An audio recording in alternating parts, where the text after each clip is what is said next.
храна, натоварена с етър, пастеризация, която за да стои дълго на рафта е пластмасова, захаросана и в крайна сметка фалшифицирана. Движена единствено и само от желанието за печалба. Не помага икономическата доминация, напротив, икономическата доминация на големите вериги, на големите преработватели, на индустриалните производители на храна, на концентрационните лагери за животни. По никакъв начин не ви помага да имате избор от храна, която да лекува тялото ви, а не да го трови. Джоел Салатин се определя като християнски, либертариански, това трябва да го чета, природозащитнически, капиталистически лунатик фермер. Аз обаче имам да добавя към неговата дефиниция. Той е икономист. Икономист, който решава икономически теореми, които правят възможни моделите на печелившо малко фермерство, напук на конвенционалната икономическа мисъл. Той е политик, който дава решения. Той е технически инструктор. С една негова книга може да излезете на полето и да отгледате 6000 пилета годишно, без проблем. Той е лечител, той е изцелител, който лекува консуматорите с чиста и полезна храна, лекува и почвата, лекува и животните. Свещеник, който проповядва изцеление на тялото. Фермерска рок-звезда. Обаче най-важното е, че той е супер инфекциозен. Той е като супер вирус, който заразява фермери, заразява консуматори с този супер вирус на чистата и на честната храна, което за вас, просветените консуматори, е изключително важно да имате този избор, който е възможен с неговите последователи. Много повече в Щатите, отколкото в България. И много малко в Европа, за съжаление. И той всъщност контрибутира на общото благо и за здравето на животните, и за нашето здраве, и за здравето на почвата, което е всъщност фундаменталният източник на здраве за нас. Заради Джоел стотици хиляди консуматори имат този избор и аз му завиждам, защото неговата мисия е изпълнена и той е един щастлив човек. Давам му думата.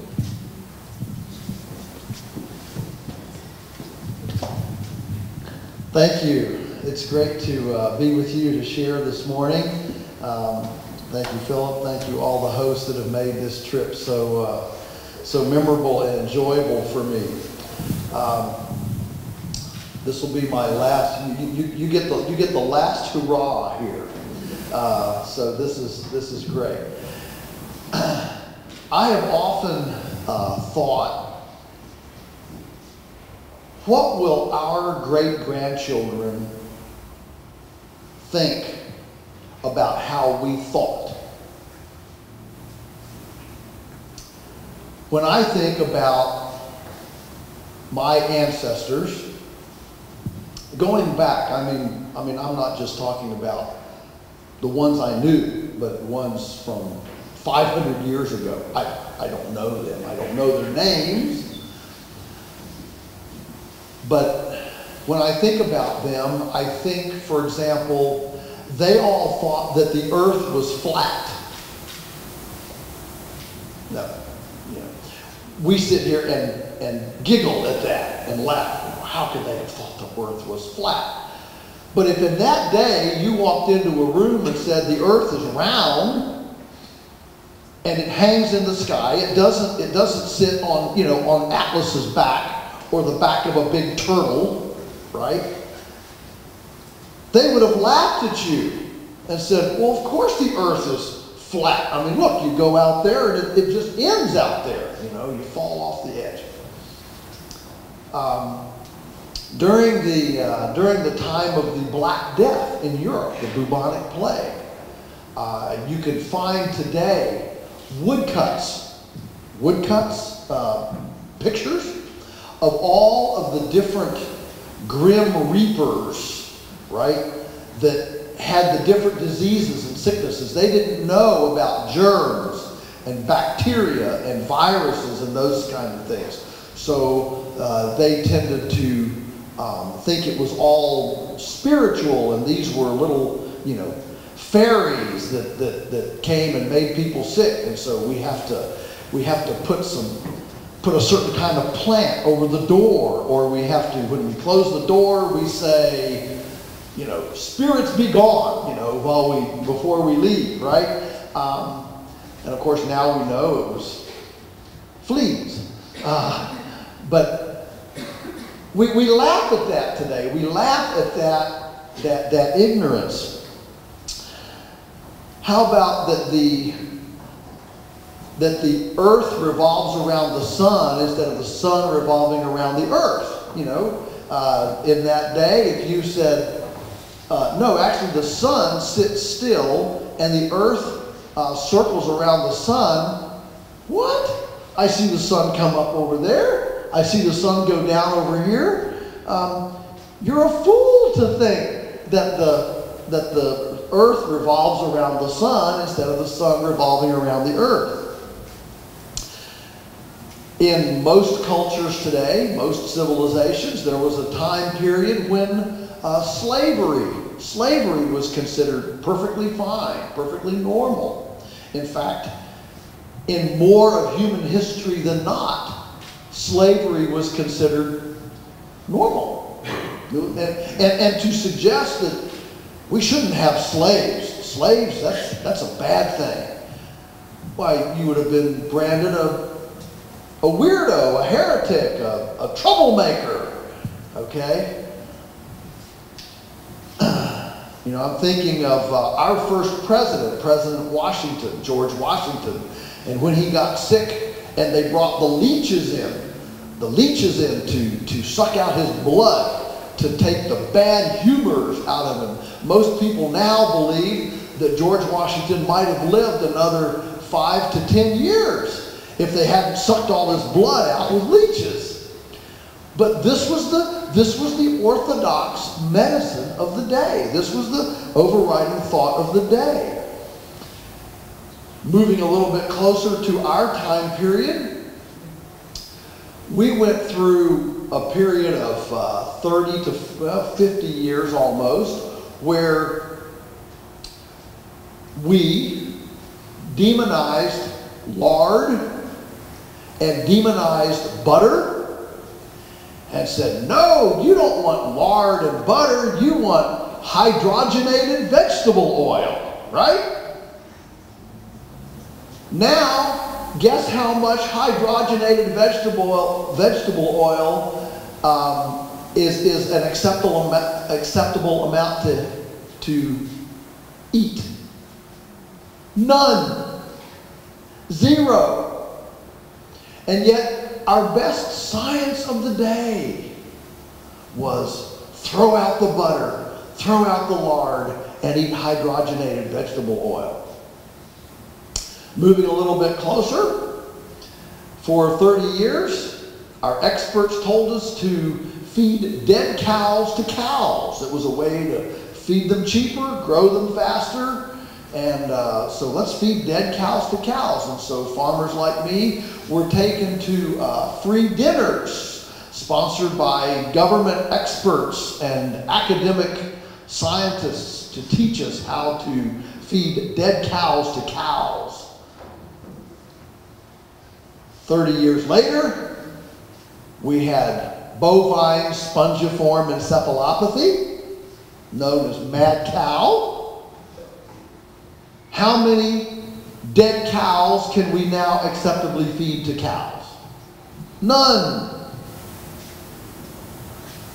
And of course, the current hot one is genetically modified organisms. So that's our new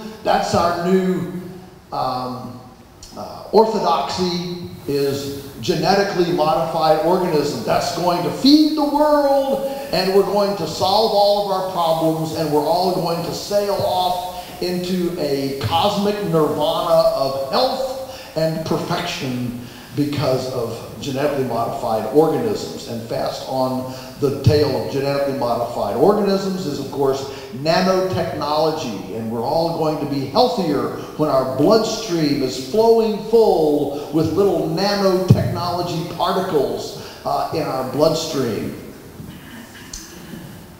What I'm getting at here is I think it's important for us to appreciate that as we look down through the continuum of human history,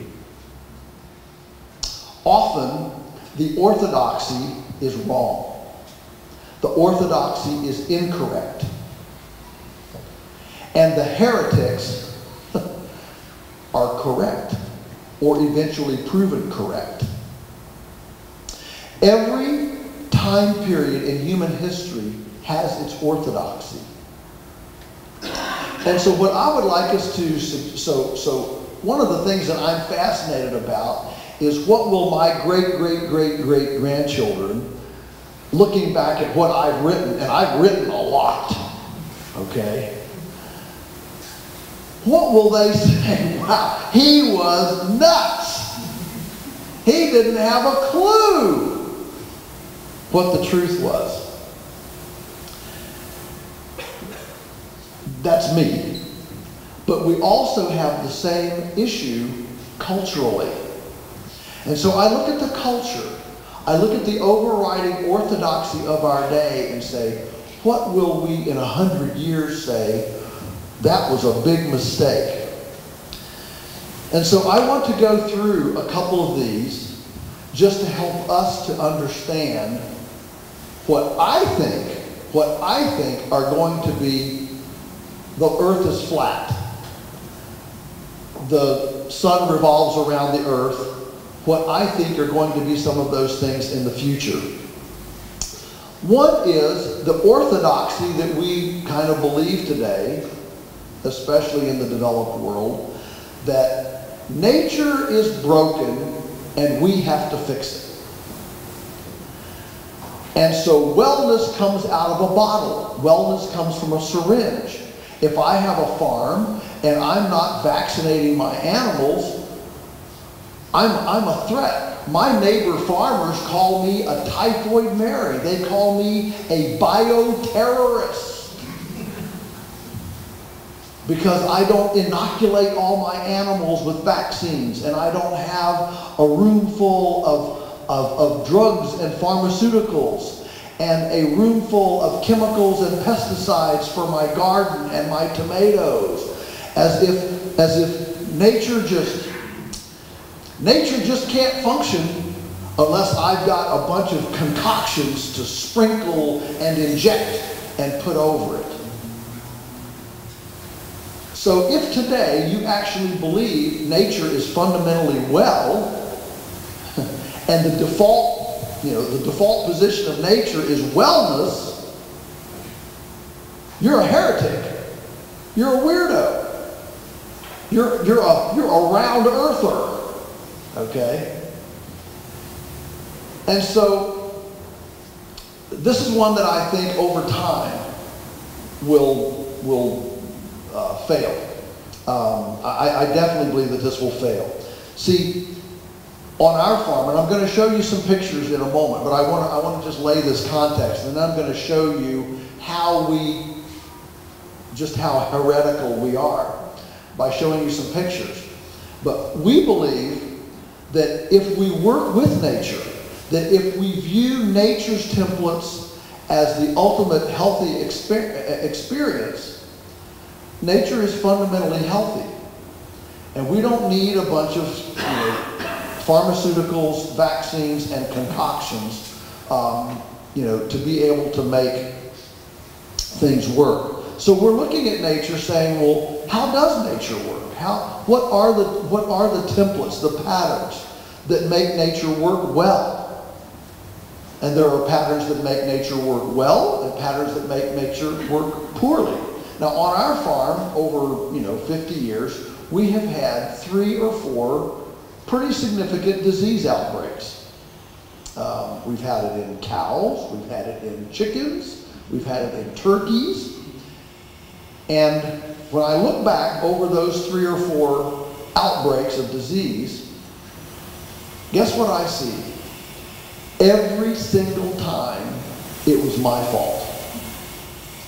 I either crowded them too much, I didn't clean things well enough, I didn't give enough rest. There was something with the sanitation, the hygiene, the management, something about my management created the habitat, the environment for a breakdown in wellness. You see, that's a fundamental difference of idea, to think that I'm responsible, that my management is responsible for the wellness. The orthodoxy of our day is, if I have a sick animal, my first question is, I must not have used the right concoction.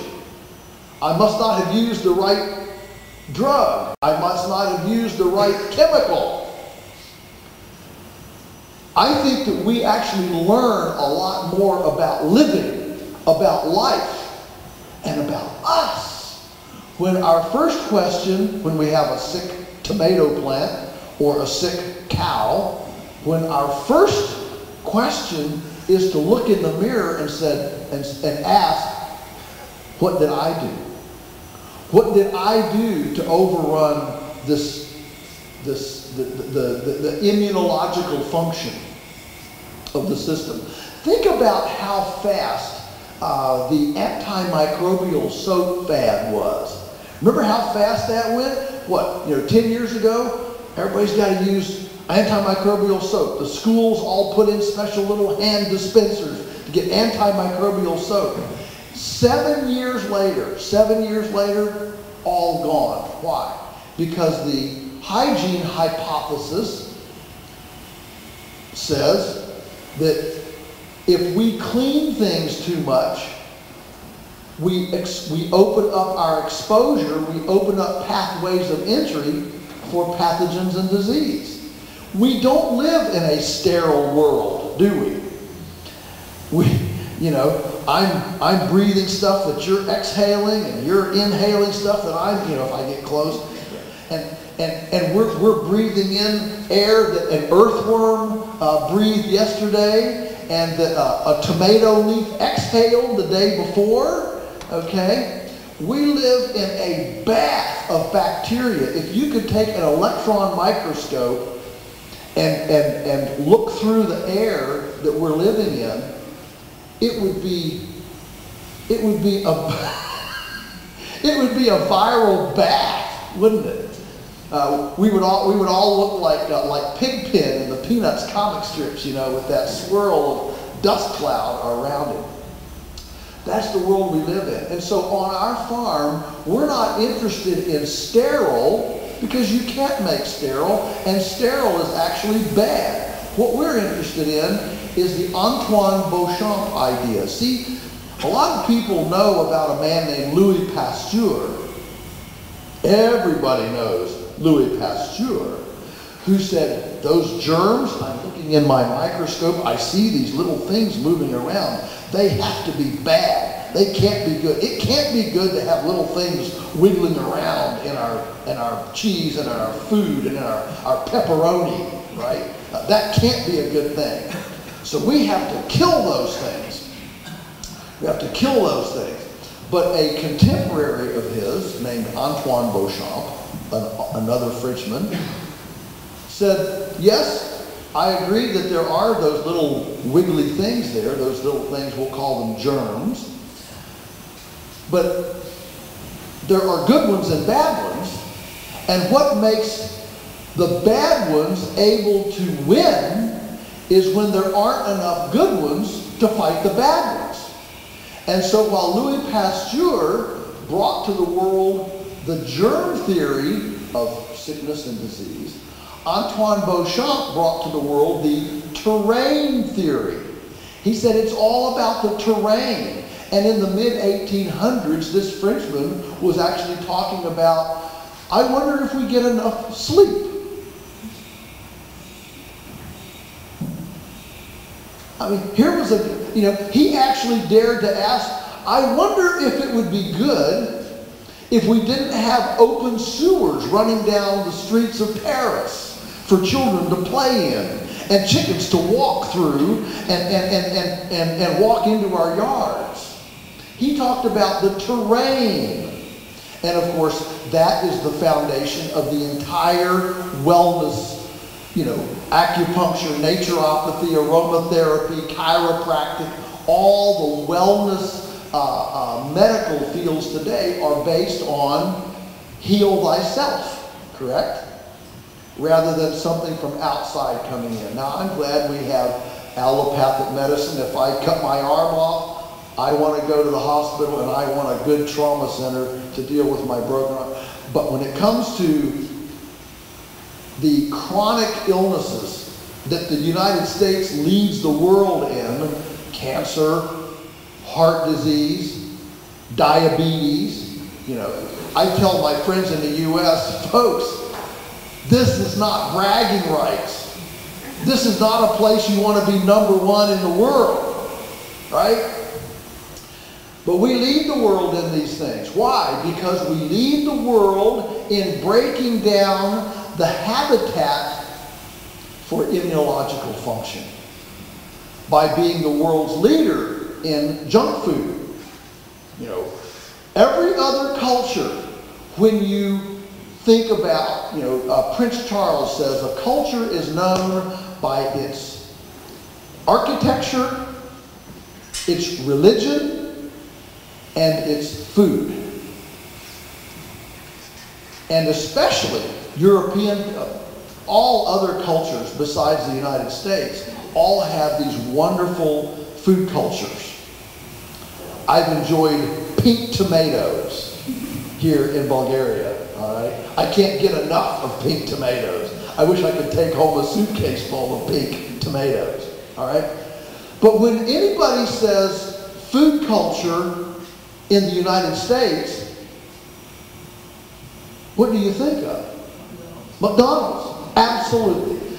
Happens every single time. McDonald's, all right? And this is the pinnacle of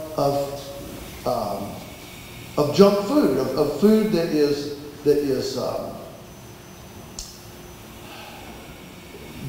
so artificial it won't even rot. Our digestive system is essentially a very rapid, controlled environment compost pile. And it wants food that will rot. It doesn't want shelf-stable, ultra-pasteurized milk. It wants milk that will sour. It doesn't want squirtable Velveeta cheese. I mean, if you squirt Velveeta cheese on the table and walk away from it, you can leave it for a year and it just sits there, a blob of inert substance on the table. What your 3 trillion member internal beings want, your microbiome, is they want cheese when you put it on the table and walk away from it. In 24 hours, it gets fuzzy and moldy and sprouts legs and walks off the table. Okay? That's what your microbiome wants. And so we have this incredible, nature is broken and we can fix it with artificials and props and crutches, and we've got the answers to nature. That is an overriding orthodoxy. And anyone who believes, no, nature is fundamentally well, let's study nature and let's see what kind of principles nature has. Oh, there are animals in all ecosystems, and animals run through the plants. And there are different kinds of animals through different kinds of plants. Oh, you mean we actually integrate plants and animals in proximity? We don't put the animals over here and the plants over here and only one kind of animal over here, another kind over here, and one kind of plant here and another kind of plant here. No, in nature, they're highly relationally complex. and integrated. That even carries into our food system, where we actually have people integrated with our food. You know, right now, we say we have a city and we have farmland. Well, the way nature would operate, farmland would be in the city. Maybe cities would be smaller, and people would be scattered out a little more over the countryside. And we would use our spare lots and our little road fringes in the city for edible landscape and plums and pears and apples instead of just ornamentals. Now, I like pretty flowers as much as anybody, that's fine. But why can't we grow food in the city? It's a good thing. All right. Number 2, the next orthodoxy of our day is that in order to be efficient, we have to produce things in monospeciated ways. In other words, only one species. You have a dairy, you have cows. You don't have anything else. You have an apple orchard, you have apples, you don't have anything else. And of course, right now in Bulgaria, we have all these rules about if you have cows, you can't have pigs. And if you have pigs, you can't have cows. And you certainly can't have pigs outside, because pigs outside would be, you know, a bad thing. And you can't have trees on your terrace. You either have a terrace or you don't have trees. And we have all these rules that are segregational, okay?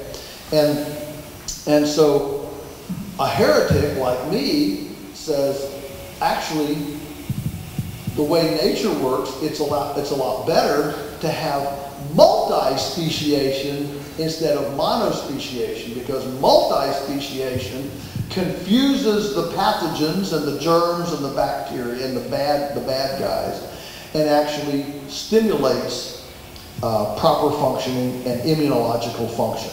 The truth is that the most rudimentary backyard garden, growing up, you know, a multiple type of plants that grow tall, plants that are short, plants that need sunlight, plants that can grow in the shade of a taller growing plant. You know, the most rudimentary backyard garden is far more productive per square meter than the most advanced genetically modified organism industrial vegetable operation. That's the truth. And so when we bring complexity and diversity to the landscape, we actually increase production. Number 3, the third orthodoxy of our day is home kitchens are unnecessary. Who has time to be in their home kitchen? Home kitchens are obsolete.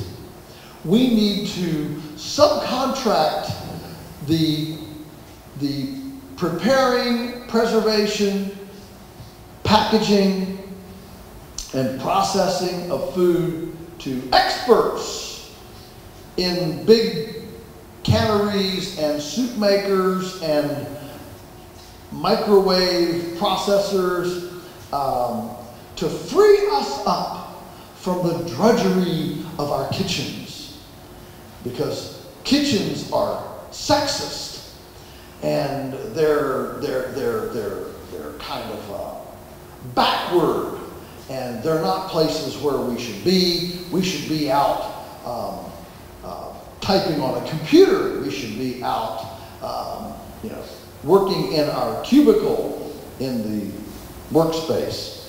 Kitchens are obsolete and they're unnecessary. We have watched this orthodoxy move through the American culture. You know, 40 years ago, you could go to a supermarket. I mean, supermarkets have only been here since about 1946, so they're a relatively new invention. You can go to a market and buy boneless, skinless breast of chicken. If you wanted a boneless, skinless breast, you had to get a whole chicken, take it home, get a knife? Yes, a knife, you know. A tool. A tool. And you had to cut out the breast, and then you had, you know, back, you made soup and broth, right? And that's how you use the whole chicken. Today, half of our customers don't even know that a chicken has bones. I mean, they think we're going out and picking a boneless, skinless breast off the boneless, skinless breast tree. You know? And we actually have to tell them, to explain to them, did you know that compressed chicken in the form of Dino the dinosaur is not a muscle group on a chicken? Oh, really? And when I say get in your kitchen, so when I say, when people ask me what's the first thing, what's your first suggestion to consumers, to non-farmers, what's the first thing that they should do to, you know, to help the food system go forward, my first answer is get in your kitchen. Oh, get in your kitchen. Oh, get in your kitchen. You might as well tell them to go, you know, stick their head in the toilet or something. You know, it's like it's the worst thing you can imagine. But when I say get in the kitchen, folks, our kitchens have never been gadgetized with so much techno-glitzy stuff. I'm not saying get in your kitchen means take the old oaken bucket and go to the spring to get water. We've got water from a spigot. Yes, on tap. In fact, you've got an option of cold or hot. Is that not, you know, great-grandma didn't have that. You know, she had to get up at 4 o'clock in the morning, put some little kindling in the cook stove, right? So it'd been 2 hours getting hot enough to heat the water over here on the side tank, all right? And so that the stove would be hot enough to cook, you know, fried eggs for Papa when he came in for milking the cow and feeding the chickens, right? We have never had more gadgets for our kitchens and spent more money remodeling and modernizing our kitchens and been more lost as to where they are and how to use them. So, I mean, we have bread makers and time to bake and espresso, whatever, things. I'm not a coffee drinker, so I don't know what the terminology is. But I know the word espresso. And so we've got slow cookers. We've got all sorts of neat things. And a kitchen is, you cannot have honest, integrity food without a home-centric food system. You can't have the level of ignorance that we have about food and expect food to come into the home with integrity. There's no economic sector in a civilization when people have the level of ignorance about it that we do right now about food. You can never have integrity in the sector. When people don't know anything about education, teaching goes to pot. When we don't know anything about investing, money goes to pot. Are you with me? And so when you have information and you have knowledge in a sector of a society, that sector will perform with better integrity because people know what it is. And so,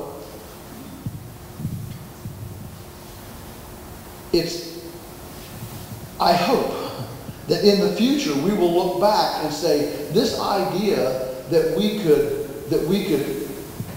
eliminate our kitchens and just get our food, our packaged our packaged food from great big industrial kitchens somewhere and survive, basically get, heat and eat, frozen meat, frozen dinners, just microwavable. You can see this now in the single package. I mean, just for nothing more than packaging, we need to be getting in our kitchens. Think of how little a home that ferments and cans and freezes and dehydrates in their own packaging, how much simpler and less the packaging is than when you're buying individual grazable components in the store. Just for that reason, we need to be getting in our kitchen and learning about it. The problem is that when we don't know something about a sector, we become fearful of it. And so people now, the average person, at least in the U.S., they fear food. They're scared of food. They don't know what good food is, what bad food is. They don't know what a good farmer is, what a bad farmer is. And so there's a tremendous level of ignorance about food, and that creates fear. Fear creates paranoia, and the paranoia, just makes us more and more fearful. I've decided that the birthmark of a connected, honest food person, if you really want to heal the system, you know what the single biggest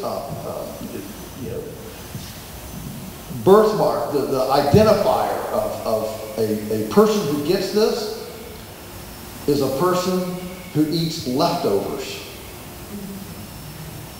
Because leftovers show that you had cooked it at home, that you fixed it at home.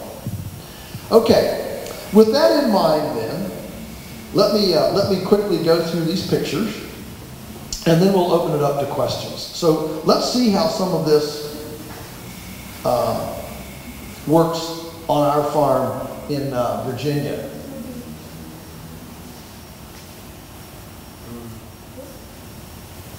Where do you go? Whoops. Okay. Let's see here. Okay, got it. I was pointing it the wrong way. Okay. So this is active bioterrorism. But I guarantee you that these chickens are healthier than if they were confined in a factory with no more room to turn around than a sheet of paper, and where they're ingesting fecal particulate all the time. All right?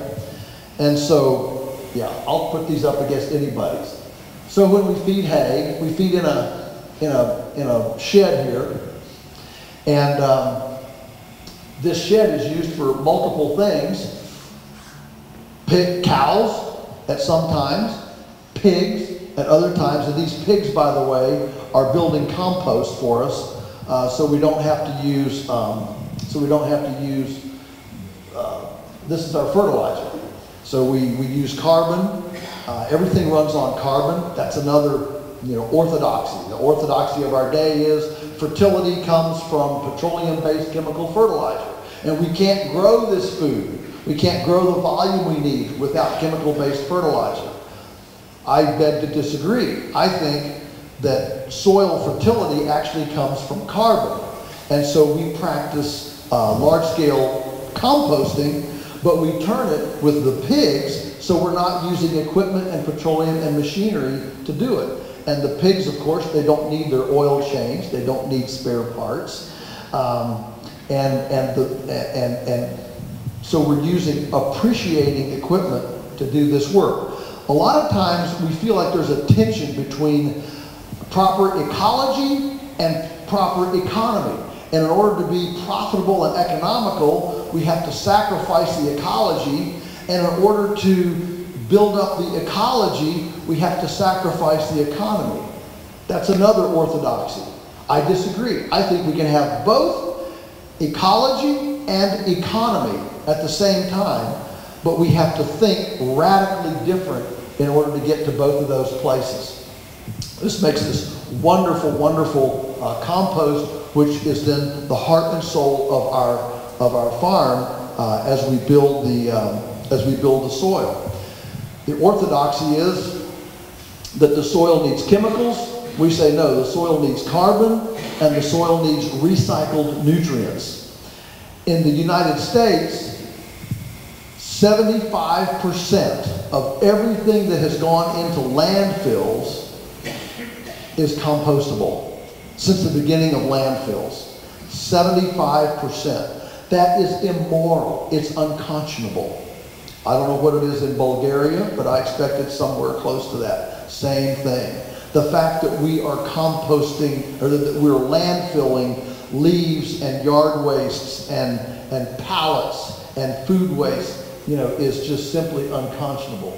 So the truth is that if we had had a Manhattan Project for compost, the Manhattan Project, the atomic bomb, okay, World War II, if we had had a Manhattan Project for compost, not only would we have fed the world, we would have fed the world without erosion, without three-legged salamanders, infertile frogs, and the riparian dead zones that now are all over the world. The United States has 700 riparian dead zones, the largest being the one the size of New Jersey in the Gulf of Mexico. Those are collateral damage. Those are societal costs from failing to adhere to the template, the pattern of nature, which is carbon cycling. And then, of course, the pigs go out on pasture, which is what's a better place for a pig. This honors the pigness of the pig. The pig can be out and express their pigness. How do we have a culture? How do we have a culture that respects the Tomness of Tom and the merriness of Mary if we don't start respecting the pigness of the pigs? This is such a moral imperative that if we fail to appreciate the dignity of the animal, how do we possibly expect to preserve the dignity of the human? And the disrespect to the human as a worker, as a person, as a being, the disrespect of the person follows like hand in glove the disrespect of the animal and the plant. So the pigs are able to do their thing, okay? And they make beautiful pastures. Okay, so the cows. So if we look at herbivores in nature, herbivores are moving and they're mowing and they're mobbing. And so we just simply cut around that pattern and we lay it down on our farm and say, how can we duplicate that moving, mowing, mobbing pattern on a piece of private property, whether it's 1 hectare or 1,000 hectares? We don't give them corn. Nobody's, in nature, herbivores don't eat grain. I mean, they might pick grass seeds off, but they're picking the seeds off of a perennial. And I don't have time to go into the nuances of the difference in the ratio and the relationships of the seeds on a perennial versus an annual. Just realize that they're eating perennials and they're pruning. And so we move the cows every day to a fresh spot. Every day they go to another spot. So we are simply driving that herbivore across the landscape using electric fence. So we're using movable fencing, movable control, movable water, movable food, and movable shelter. Those 4 basic components, all movable so that we can simulate the migratory choreography of herds in nature. And guess what that does?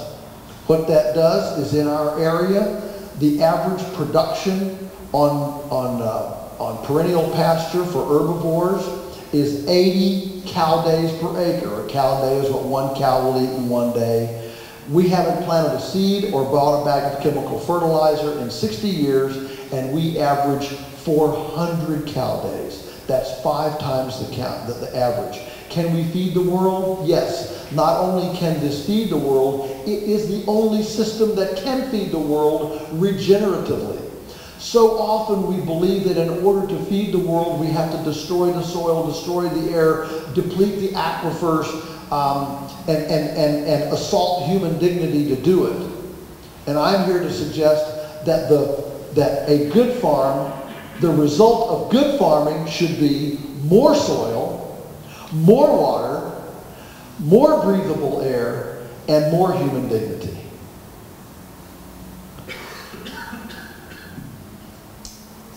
Now they leave behind a calling card. Well, we look at nature and say, how does nature sanitize behind these cows? And we see birds. So we follow the cows with the chickens. The chickens are in mobile hen houses, and the chickens scratch through the cow pies, eat out the fly larvae. So instead of using grubicides and parasiticides on the cows, we simply collect $300,000 worth of eggs as a byproduct of the pasture sanitation system.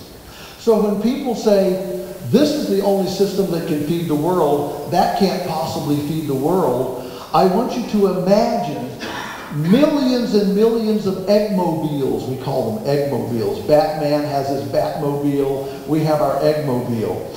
But we have 12 of these eggmobiles, and they follow the cows. And so what I'm describing is, rather than having single large segregated footprints that you can smell before you see them, and if you can smell it before you see it, it's not good farming.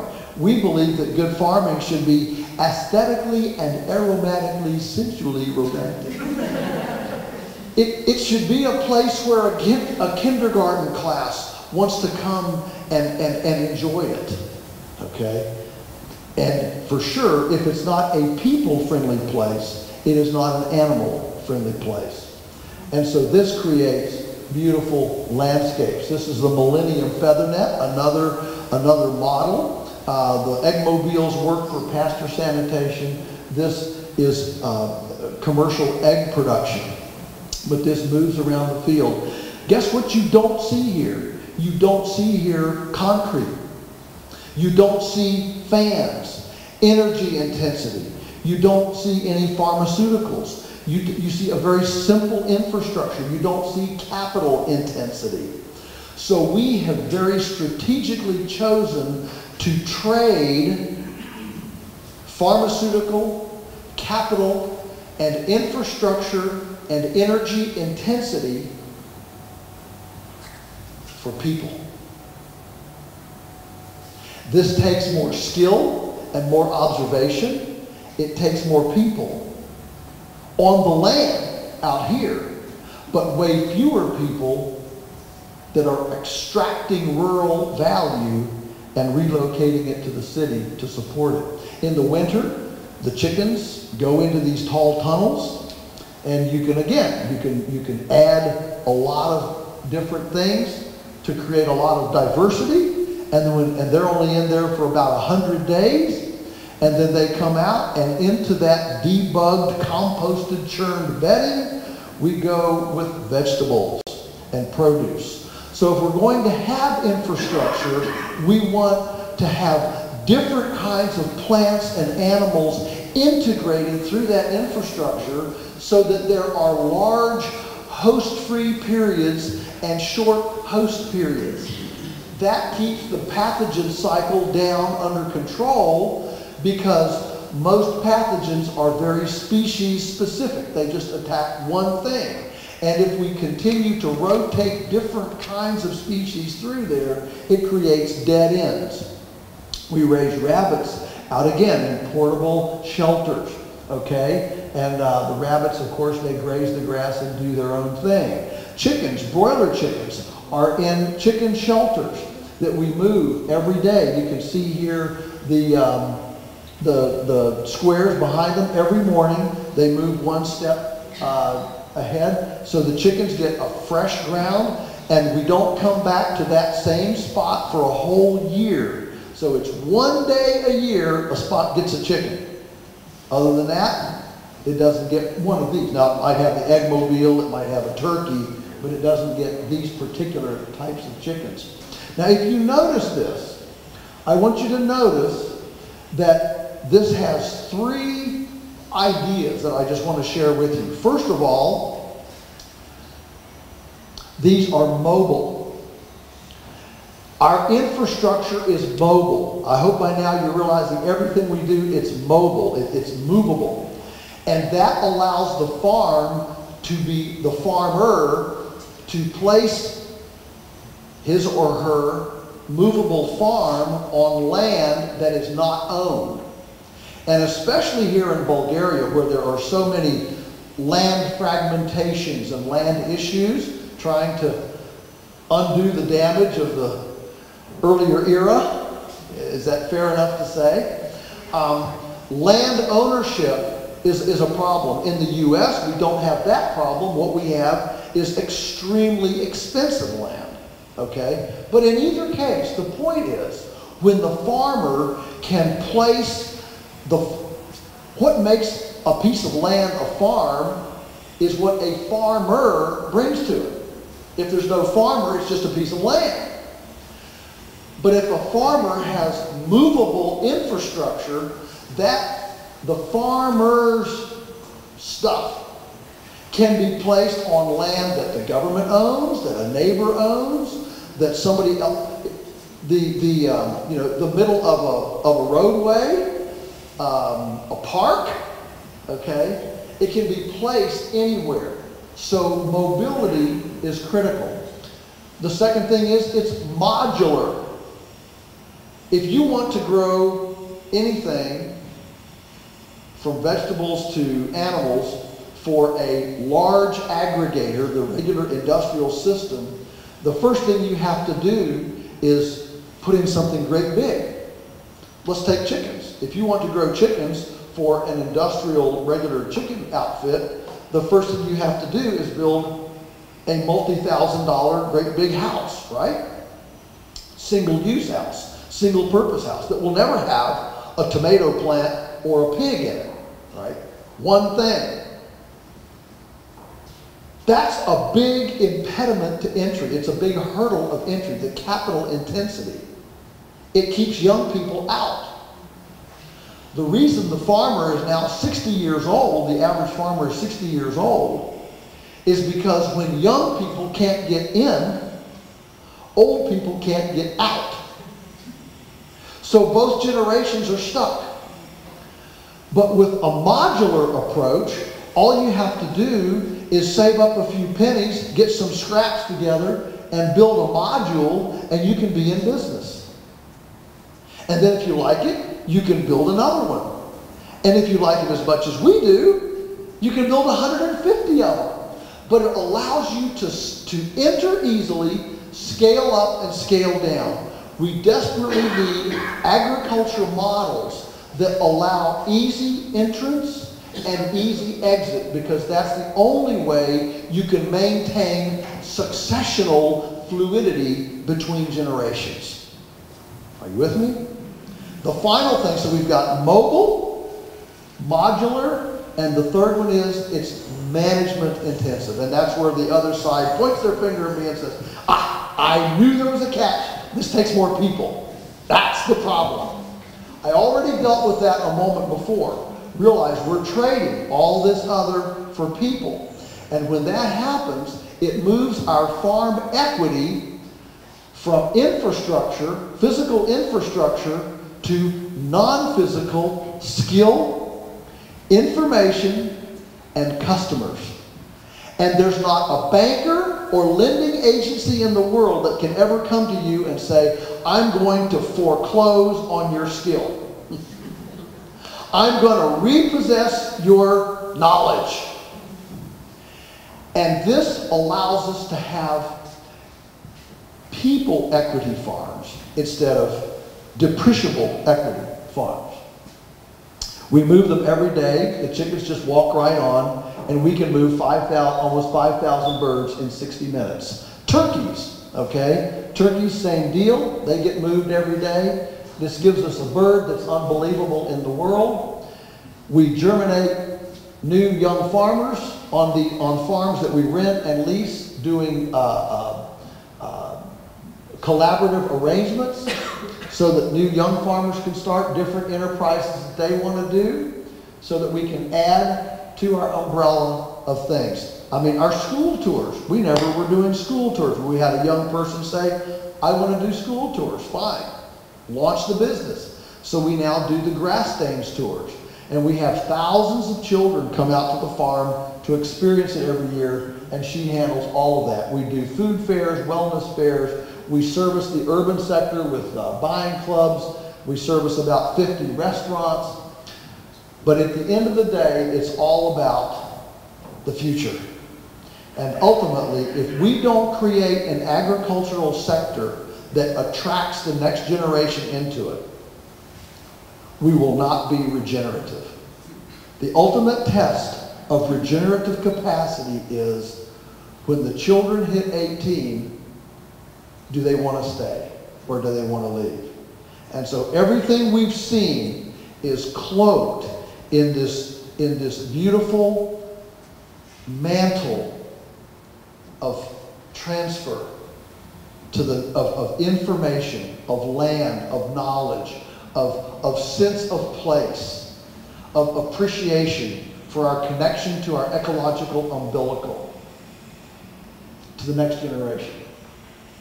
And we do it by helping other people reach their rainbow goal. I don't know what your dreams are today. I don't know what your goals are today.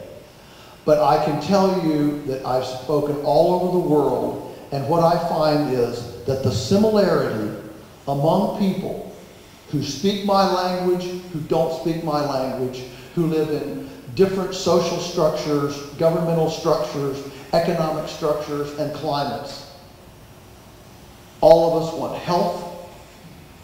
We want a better environment for our children. We want strong, functional families. And we want communities that are fun to call home.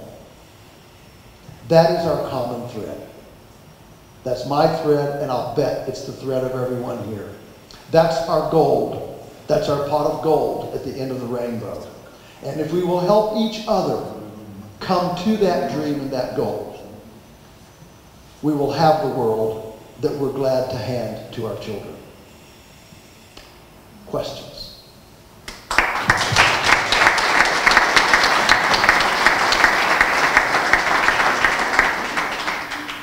Please don't feel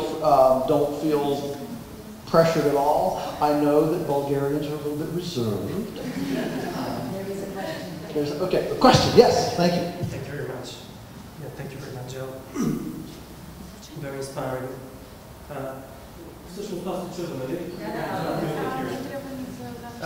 Okay. So I have two questions. The first, which is more practical, and the second one, which is more broader. So the first one, which is the optimal size of farm, a complex farm that you just described in terms of land.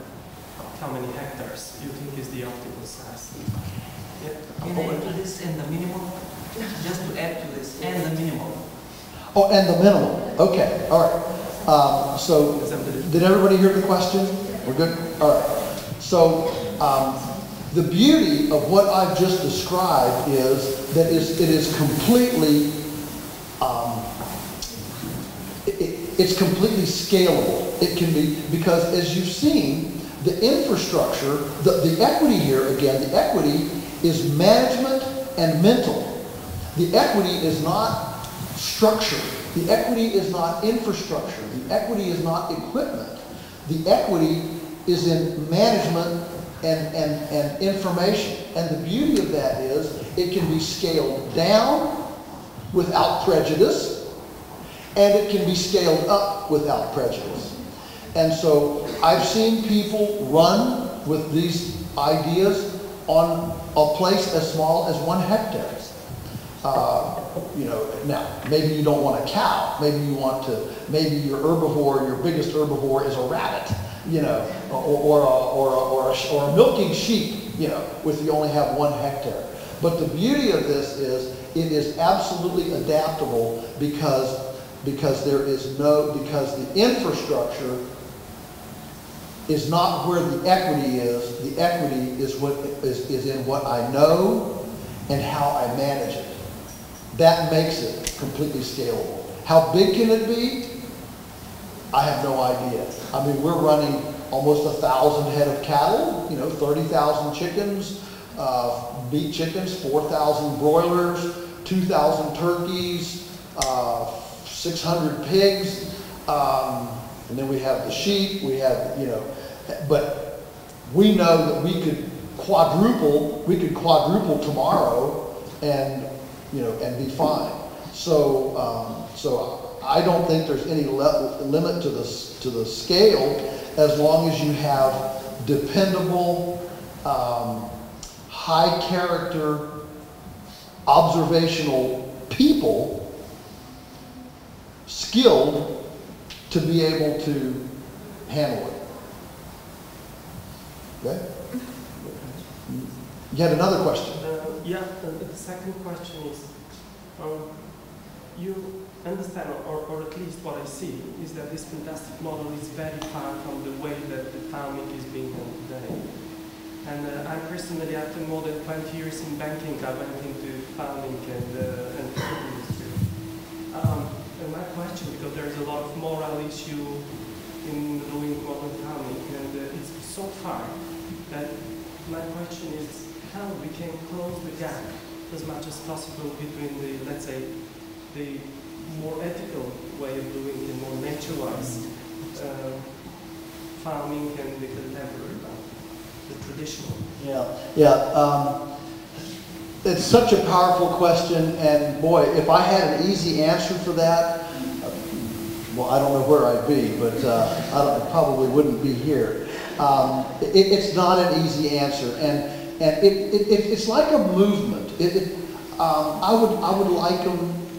It's a little bit like a movement, and in one of the media interviews this morning, I was asked, "Do I feel lonely?" You know, like a voice in the wilderness, you know. And I'm happy to say that my voice is being listened to by more and more people. The fact that I'm here with you is great. And it's like my daughter who's 30, she has this wonderful way of saying, she says, every society needs a Gandhi. You just don't want it to be your dad. and so you know, we have been out here working at this, refining it, doing it, speaking about it, writing about it, and the fact that it's gaining traction. It's gaining traction here. You know, you're now acquainted with this, and so as it gains traction, you know, it's a slow. But then when you look at innovation, you know how innovation just takes a long, long time, and then all of a sudden it kind of takes off. And so there are a lot of things that could make this take off very quickly. One would be obviously more people interested in good quality food. If people actually understood that there is a difference between food, you know, one tomato and another tomato, you know, a hydroponically grown chemical tomato versus a tomato. I love tomatoes. I'm sorry for all my tomatoes, but I love tomatoes, and I really like your pink tomatoes. And they were grown in soil. I bet they weren't grown in chemical hydroponics. Okay, so there is a difference in food, and as people begin to understand the differences in food, it will change. There are lots of touches. You know, in marketing, they say that it takes 6 touches before a person buys, and because you don't buy until it's now your idea, right? And so it takes several touches. So there are numerous touches happening. One touch is our awareness that the industrial farming technique is destroying our planet. The number one destroyer of carbon in the soil, that's where we want the carbon. We want the carbon in the soil, not in the atmosphere. The number one destroyer that almost nobody even talks about, but is becoming more and more aware, is tillage. The second one is chemical fertilizer, which burns out the carbon. And so, you know, if you want to see a wonderful TED Talk, Google up Alan Savory TED Talk on climate change, and we don't need to debate climate change. You know, I grew up in a time where we were going to freeze by now, and now we're going to fry. So I don't care whether we freeze or fry. The one consistent thing is we need to bring the carbon out of the atmosphere into the soil, and so that is a growing awareness. Number two is that there's a growing animal welfare movement, that understanding that we can't respect humans if we don't respect the animals. What does respect the animals look like? It means a wonderful life and one bad day. And that's what it looks like. And we honor the sacrifice. Look, everything is eating and being eaten, and we honor the sacrifice of the plant or the animal, whether it's a tomato or a pig. We honor the sacrifice of the death of that life. And plants are sentient too. They think. We honor that life by we make the sacrifice sacred by honoring the life in life. That's how we make the sacrifice sacred. So we have that element. Another element that is growing is the understanding that we now have the science to measure the nutritional differences in food. For example, in the United States, the average factory egg has 48 micrograms of folic acid in it. I mean, you can measure for any fatty acid now. We have the science to do that. Folic acid is really important for pregnant women. Very, very important. So the average egg in the U.S., 48 micrograms per egg. Our egg at Polyface, we were part of a test that we did a couple years ago. Our eggs average 1,038 micrograms of folic acid per egg. And we now have this science to empirically show the superiority of food. And as whether you come because you care for animals, whether you come because you intuitively feel that something is wrong and it needs to change, we're not heading the right direction, or whether you come empirically, I've seen the data and I'm making a choice. I don't care how you come. With your head, your heart, your hands, your intuition, I don't care how you come. But we're seeing more of these pieces becoming more dramatic, and each one of them is a touch. It's another touch. It's another touch. And those touches are bringing people one at a time to this understanding. And that's how movements develop. We now have a new lexicon, Campylobacter, E. coli, Listeria. Anybody here over 50, we never heard in grade school, I never heard the phrase food allergy. It didn't exist. And so this is nature fighting back, saying, you abuse me, I'll abuse you. You disrespect your food, I will disrespect you, with pathogens and foodborne bacteria and high-path influenza and things like that. And so we're seeing a more awareness of this, and it's bringing people one at a time. Great, good question, yes. Is organics expensive, and how to recognize it with carbon? Okay, the question is, are organics too expensive, or can we afford the food? And secondly, how to recognize a good farm when you go see one. Two very good questions. Let me deal with the first one about price. When anybody asks me about price, I grab them, I say, okay, take me to your house, and here's what we're not going to see at your house. We're not going to see alcohol, Netflix. We're not going to see $100 designer jeans with holes already in the knees. We're not going to see lottery tickets. We're not going to see cigarettes. Thank you. Okay. My point is that when you take all of our discretionary dollars, this morning I really pushed the envelope by saying coffee. Do we really need coffee? See, I'm not a coffee drinker, so it's easy for me to, we don't need coffee. But listen, if we're really serious about our planetary and personal health, we put attention on it. If you get really serious about something, you put attention on it. If your child is sick, you don't say, go cough, baby. I want to watch the TV show. No, you put attention on it. And so I think that we generally go through life, as Michael Collins says, he wrote Omnivore's Dilemma. He says, I think we essentially eat without thinking.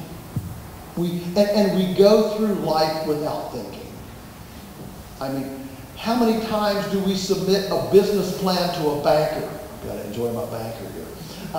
Submit a business plan to the banker, and the banker says, wow, this is quite a good business plan. I think you might be a millionaire, so I want to join you and be your partner, but I'm not going to give you a penny unless you show me how this business plan, to make sure this business plan, how it affects earthworms. We don't ask those kinds of questions. And yet, are earthworms more important than banks? Yes. You can't eat euros. So at the end of the day, all of us is completely dependent on this living world, the bacteria in the soil, all this stuff. So, yes, there are people that are very poor, and I don't want to dishonor them or disrespect them. But I think sometimes we let the price issue let us be a victim, and it becomes an excuse rather than realizing if we're really serious about this, we can put a little money on it. 30 years ago in the United States, 18% of take-home pay was spent on food and 9% on health care. Today, 18% is spent on health care and 9% on food. And I dare to ask the question, is it possible that there's a relation between the two? How big? And so that's what a heretic says, right? Is it possible that there's a relation? And so I think that we need to spend more on food and less on some other things. And in general, if that became the overriding, the general idea in society, there would be new opportunities for the truly impoverished that we can't even conceive today. I can't deal with this price issue without dealing with the government regulations. Yesterday, I spent time with a farmer. He said, we bought our land 2 years ago. It'll take us 1 more year before we punch through all the compliance licenses and regulations to be able to start. Now, folks, that's unconscionable that a person can buy a piece of land and not be able to get started for 3 years just to comply with regulations. We have the same issue in the U.S. This is not specific to Bulgaria. You have some freedoms that we don't have. We have some freedoms you don't have. But generally, the regulatory environment is size prejudicial. It's size prejudicial. And it hurts the small person way more than the large person. And so that's one of our biggest price problems. If you wanted to start making egg and carrot and mescaline mix quiches for your community, the regulatory food requirements are much more discriminatory toward you as a very small business than it is if you were a great big business, because you can spread the same paperwork over, 10,000 pounds of quiche instead of spreading all the boxes to check over 500 pounds of quiche. That's the prejudicial nature. And so we talk about food deserts. We have food deserts, where people can buy alcohol and cigarettes, but they can't get a fresh apple or a fresh tomato. And the answer for food deserts is not another government program. The answer for food deserts is for entrepreneurs to be able to start growing extremely intensive production on a vacant city lot and access their community with food from that lot, especially value-added food like quiche. The other question was, how to recognize a good farm. Price, I can talk for an hour about price, so you have to stop somewhere. All right, how to recognize a good farm. Number one, a good farm should have a pleasing appearance. You should find yourself drawn to it, just like I would ask you, how do you recognize a good dish? When it's cooking, you're drawn to the smell, to the kitchen, right? And so it has an overall pleasing persona, presentation. It's a beautiful place to go.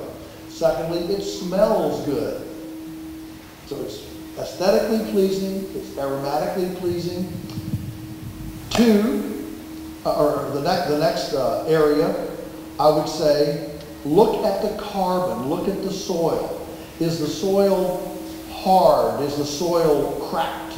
Or is the soil black and loamy? Can you stick your finger in the soil and it's loose with earthworm castings and carbon? That indicates carbon-centric, carbon cycling on location. Is it diverse? How many species of things are growing? Species of plants, species of animals. I personally, even on a vegetable operation, I like to see a little flock of chickens. That way I know that the farm is feeding scraps to the chickens and recycling those. Now, if you don't have chickens on site, then I want to see the compost pile, because those scraps have to be recycled somewhere. They either need to go through an animal or they need to go through a compost pile. So I want to see a compost pile. Carbon, next to beauty, carbon is the single biggest factor that separates what I call, ecologically honoring farms from ecologically dishonoring farms. Ecologically dishonoring farms have a skull and crossbones on a roof with chemicals in it. You don't want to see that on your farm. If you see a skull and crossbones room, that's not the farm to go to. We say we don't apply anything on our farm that a child can't eat, at least in certain quantities. And it's a safe place for children. Does it have a no trespassing sign? Or does it have an open beckoning sign? If you have to walk through sheep dip and put on a hazardous material suit to go visit your food, you might not want to eat it. Okay? So does it welcome you? Does it have a welcome mat? Do you have to call ahead? We have a 24/7, 365 open door policy at our farm. Anyone can come from anywhere in the world, anytime, to see anything, anywhere, unannounced. That's our commitment to openness and transparency. So those are some factors that I would say are critical. Are we out of time, Philip? We have time for one or two more? Well, who's in charge? Somebody Somebody stop me when we have to stop. Okay? Stop me when we have to stop. We'll have another question. Thank you for asking the questions. They're great. Yes. I have a really good question. You said about management. My question is, how many animals, on average, how many animals per person take care of them? Well, the question is, how many animals per person to take care of? Oh, my. I'm talking about a skilled person. Yeah, a skilled person. Yeah, I understand. I won't quibble that. Yeah, we're just talking about, okay. Well, obviously, it depends on what kind of an animal it is. You know, if it's a milking sheep operation, you know, you would have more people per animal than if it were a grass finishing beef operation where you can, you know, have this massive mob. If it's you asked animals, I won't go plants.